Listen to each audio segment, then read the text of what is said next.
Hello, what's up guys? This is Fang na server 1 GMT plus 8 to.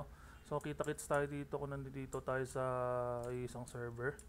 So ito nga, kagagawa ko lang ng account na to ng mga around 9 to 10 AM mga ganun. So makikita naman natin dito sa login reward natin. Day 1 pa lang natin ngayon. So kailangan nating mag 48 today. Kaso ang nangyayari is yung kinuha natin tong quest na to kay Princess Eleanor, di ba ano yun, 7 out of 7 yun. So, anong nangyari, naubos ko na yung solo. Naubos ko na yung solo na 7 out of 7 na wala na ako ng trial. So, hindi ko nakausap si Kali dito, kaya anong nangyari, na-stack up tayo sa level 46 na dapat level 48 na tayo ngayon. So, number 1, kailangan natin muna i-claim yung ating redeem code pagka gumawa ka ng bagong character at sa mga magsisimula pa lang dyan. So number 1, pag nakuha mo na redeem code, ito makukuha mo yung VIP premium contract.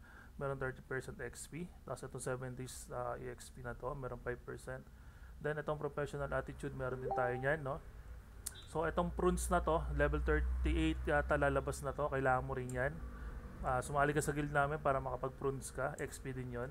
Tapos itong daily Astra Adventure Quest na to, is kailangan mo rin yan dahil additional 10% XP pa rin yan, no? So wala kang hindi kukunin dito sa mga nakikita nyo na ito sa screen natin na to. Tapos itong chocolate na to, nakukuha to dito sa letter L. Pindutin mo lang sa special event, makikita nyo yung chocolate dyan. So kunin nyo siya, gamitin nyo siya, 10% XP din siya, no? So ayan, lahat kunin nyo yan. Tapos mamaya ilalagay ko sa baba ng ating YouTube video yung mga redeem code. I-redeem nyo sila lahat.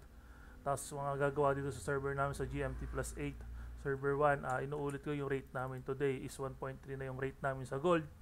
Kaya sobrang taas, as in talagang yung 500 gold mo, pwede mo siya ibenta ng 650 pesos. Kasi 1.3 eh.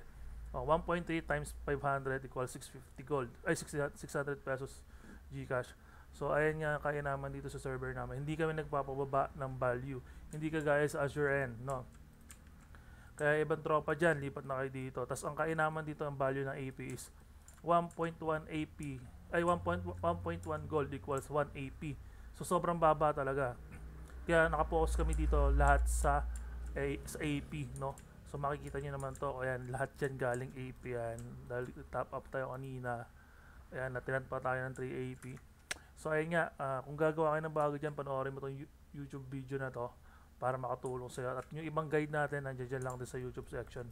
Kaya bahala ano kung ano gusto mong hanapin dyan. This is Fang again ng GMT plus 8 server 1. Kita-kits tayo dito. I-PM nyo lang ako dito sa game na to. Kaya lang ang name ko is iba na. Kasi kagagawa ko nga lang ng bagong account ulit. So ayun nga, kita-kits tayo dito. Then i-PM nyo yung isang Fang dito. Yung Fang. Saan isang Fang? Yung Fang. Sobrang dami na pala ng member. So basta ako pagka naka-live ako dyan, o kaya comment kayo sa YouTube section na to. I-add ko kayo sa game, i-invite ko kayo sa guild. So, kita-kits tayo dito. Ang recording natin na to is February 17, Saturday, 2024. Para sure kayo talagang kagagawa lang natin na to. So, ayan nga. Kita-kits na tayo ulit. Maraming salamat sa inyo. Bye.